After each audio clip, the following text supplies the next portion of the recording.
Буквально несколько минут назад стали известны трагические новости из мира шоу-бизнеса и культуры. Колоссальная трагедия, которая произошла в жизни Аллы Пугачевой, Кристины Орбакайте, Максима Галкина и Руслана Байсарова, стала не только личной трагедией этой семьи, но и самой обсуждаемой новостью в мире российской общественности, стран ближнего и дальнего зарубежья.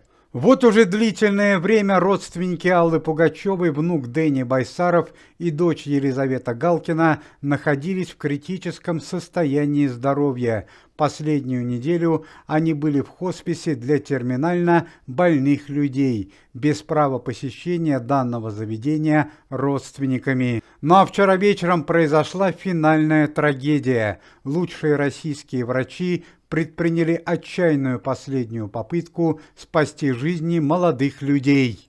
К сожалению, медицинская операция прошла не по плану. Главной неудачей медицинского вмешательства назван поздний срок операции. В операции участвовали лучшие российские врачи, светилы отечественной медицины, те врачи, которые спасали участников спецоперации. Академик Владимир Стеклов, врач первой категории Николай Кондягин и врач высшей категории хосписа Николай Степашин. Перед врачами стояла сложная и ответственнейшая задача – удаление части мозга Елизаветы Галкиной. Только так можно было спасти дочь Аллы Борисовны Пугачевой. Во время нападения в Кипре Елизавета Галкина получила тяжелые травмы, и чтобы восстановить жизнеспособность дочери Аллы Пугачевой, была нужна срочная операция. К сожалению, в связи с юным возрастом пациентки и так как операция была сделана со значительным опозданием по времени,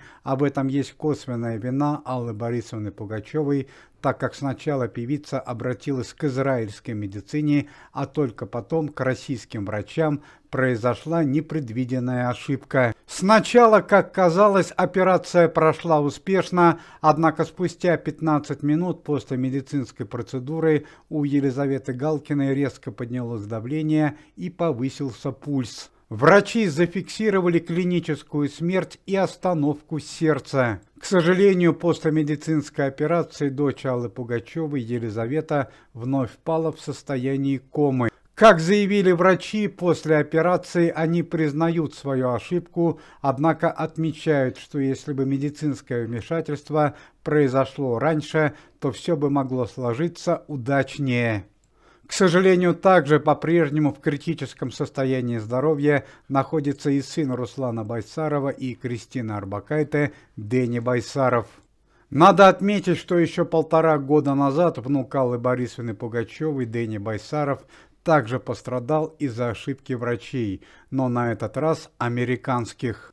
Дэни Байсарову также с опозданием была сделана операция по пересадке почки, и молодой человек оказался в критическом состоянии здоровья.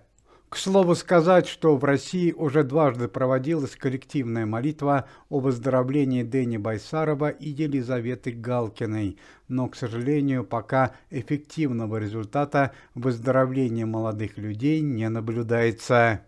Уважаемые зрители, если вы желаете выздоровления Дэни Байсарову и Елизавете Галкиной, то можете поставить лайк под видео и написать поддерживающий комментарий.